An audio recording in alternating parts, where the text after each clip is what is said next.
Oke kawan-kawan, selamat datang di latihan soal penilaian tengah semester Ilmu Pengetahuan Alam untuk kelas 8 semester 1. Yuk kita mulai saja nomor pertama. Mengapa sel disebut sebagai unit dasar kehidupan bagi semua makhluk hidup? A. Karena sel hanya ditemukan pada manusia. B. Karena semua fungsi kehidupan berlangsung dalam sel. C. Karena sel berkembang tanpa nutrisi. Sel itu jelas harus memerlukan nutrisi ya. Kemudian sel tidak hanya ditemukan pada manusia, tapi makhluk hidup yang lainnya juga ada. Karena itu kita pilih opsi B, karena semua fungsi kehidupan berlangsung dalam sel. Nomor 2, jika membran sel rusak, maka kemungkinan terbesar yang terjadi adalah A. Sel tetap berfungsi normal. B. Zat-zat beracun dapat masuk tanpa kontrol. C. Sel menjadi lebih kuat terhadap bakteri dan virus. Jadi kalau membran rusak, sel kemungkinan tidak normal ya. Kemudian zat-zat beracun dapat masuk tanpa kontrol. Dan sel menjadi lebih rentan, bukan lebih kuat. Malah jadi rentan terhadap serangan virus ya. Jadi ini salah, jadi kita pilih opsi B. Bentar ini ya, kita pilih opsi B. Nomor 3, organel manakah yang bertanggung jawab dalam proses sintesis protein? A. Lisosom, B. Mitokondria, C. Ribosom. Untuk protein ingat-ingat ribosom ya. Jadi ingat-ingat tuh protein sama ribosom pasangannya. Jadi terus nomor 4, apa fungsi utama dinding sel pada tumbuhan? A. Menyimpan energi cadangan, B. Mengatur proses fotosintesis, C. Memberi bentuk dan perlindungan pada sel. Jadi dinding sel pada tumbuhan, karena dia di bagian luar, jadi dia memberikan bentuk tuh ke sel itu. Jadi bentuknya itu lebih rigid seperti itu ya. Jadi kita pilih opsi C.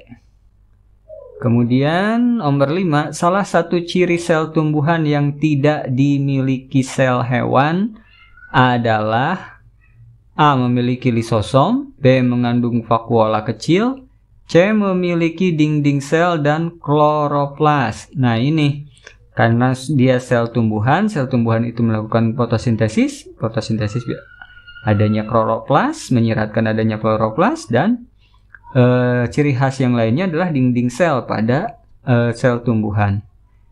Maka kita pilih opsi C. Nomor 6, respirasi seluler pada makhluk hidup penting karena respirasi. A. Menghasilkan glukosa, B. Mengubah energi kimia menjadi energi yang dapat digunakan sel, C. Mengubah air menjadi oksigen. Jadi respirasi itu adalah proses perubahan energi kimia ya, menjadi energi yang dapat digunakan oleh sel tersebut.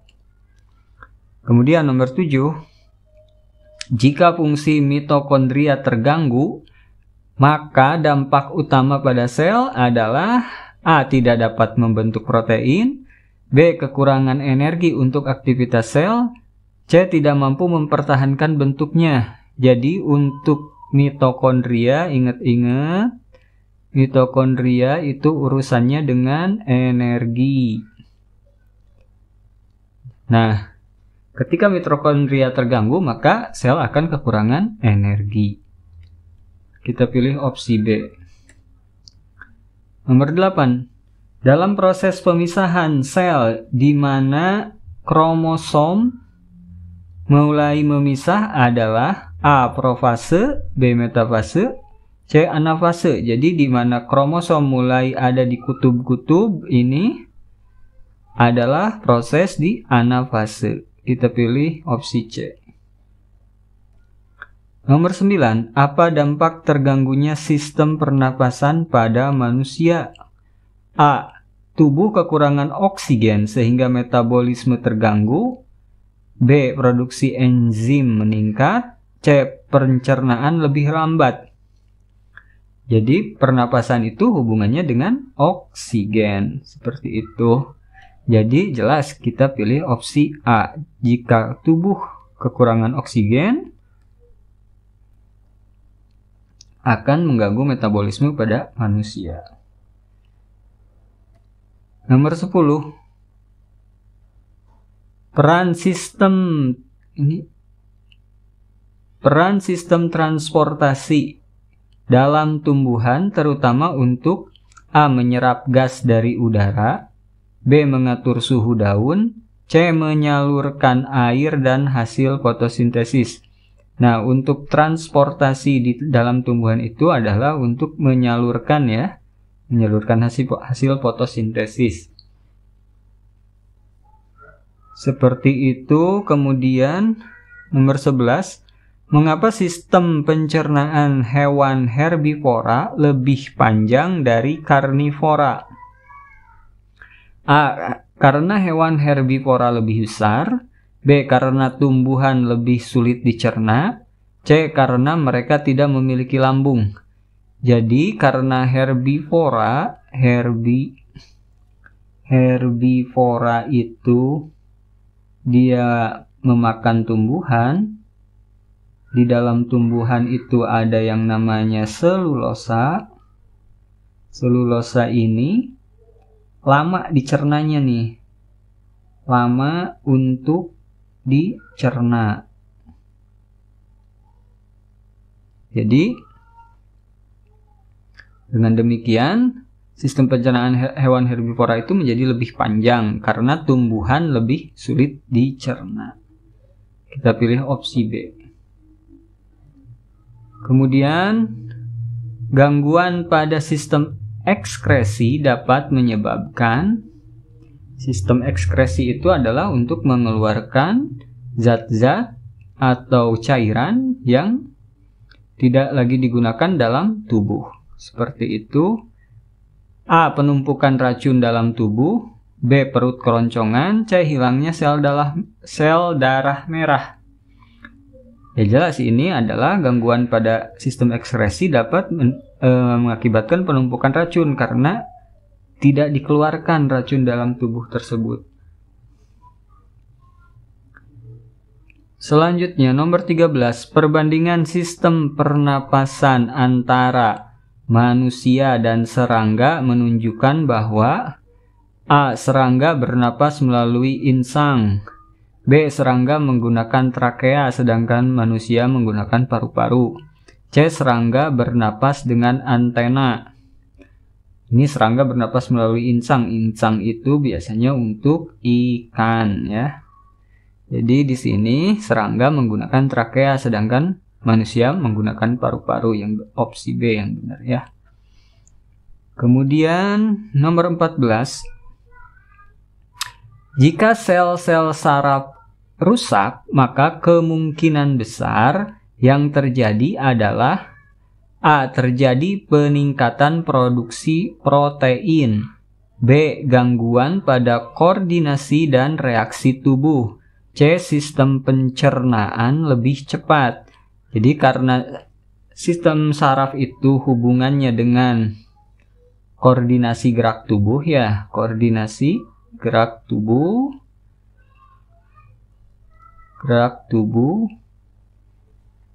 Maka jelas ini jawabannya adalah opsi B, yaitu gangguan pada koordinasi dan reaksi tubuh. Nomor 15. Apa peran vakuola besar dalam sel tumbuhan? A. Membentuk enzim pencernaan. B. Menyimpan air, zat makanan, dan sisa metabolisme. C. Melindungi akar.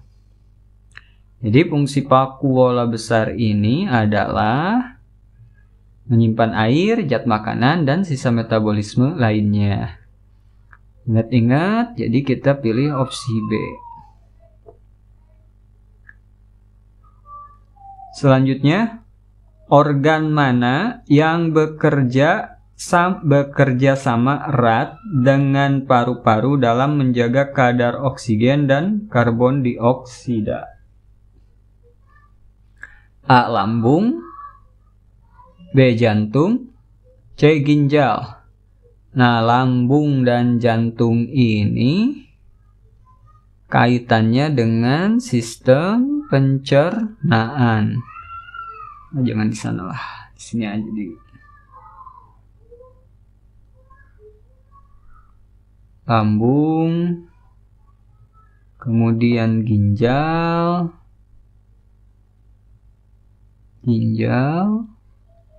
ini hubungannya dengan sistem pencernaan.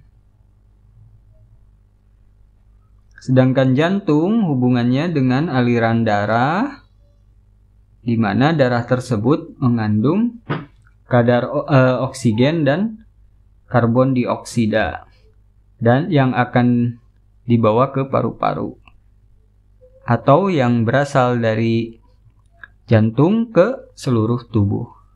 Nah, ini berarti yang berkaitan erat dengan paru-paru adalah jantung. Selanjutnya, dalam sel, nukleus punya peran penting dalam A. mengendalikan aktivitas sel dan menyimpan informasi genetik, B. memecah lemak, C. menyaring racun. Jadi fungsi nukleus itu yang terutama adalah menyimpan informasi genetik dan juga mengendalikan aktivitas sel. Maka kita pilih opsi A. Oke, selanjutnya dalam sistem pernapasan tumbuhan,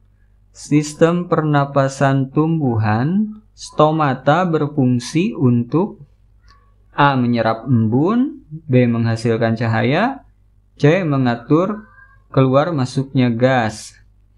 Nah, ini stomata itu stomata itu berupa pori di daun ya. Pori-pori di daun yang fungsinya adalah untuk keluar masuknya gas, keluar masuk gas. Nah, jadi kita pilih opsi C. Seperti itu. Kemudian, jika sistem organ pernapasan pada ikan terganggu, maka organ pernapasan pada ikan ini biasanya insang terganggu, maka A. otot ikan tumbuh lebih cepat, B. pengangkutan makanan terganggu, C. pertukaran gas di insang tidak berjalan optimal. Nah, karena yang kita bahas di sini adalah gangguan pada organ pernapasan, maka jelas gas di insang itu pertukarannya tidak berjalan optimal, maka kita pilih opsi C. Ini jelas banget ya. Selanjutnya nomor 20. Apabila tubuh kekurangan sel darah putih, maka dampak utama adalah A. tubuh tidak dapat energi, B. sistem kekebalan tubuh menjadi lemah, C. otot akan kaku. Jadi untuk sel darah putih sendiri itu hubungannya adalah dengan sistem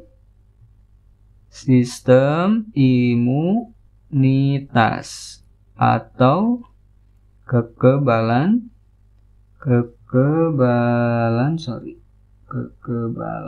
tubuh. Jadi jika sel darah putihnya berkurang atau mengalami gangguan, kekebalan tubuh kita juga akan menurun.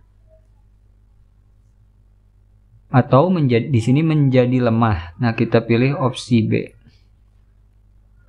Kita Kita pilih opsi B. Ya. Oke, sekian latihan kali ini. Terima kasih sudah menyimak. Sampai jumpa di lain kesempatan.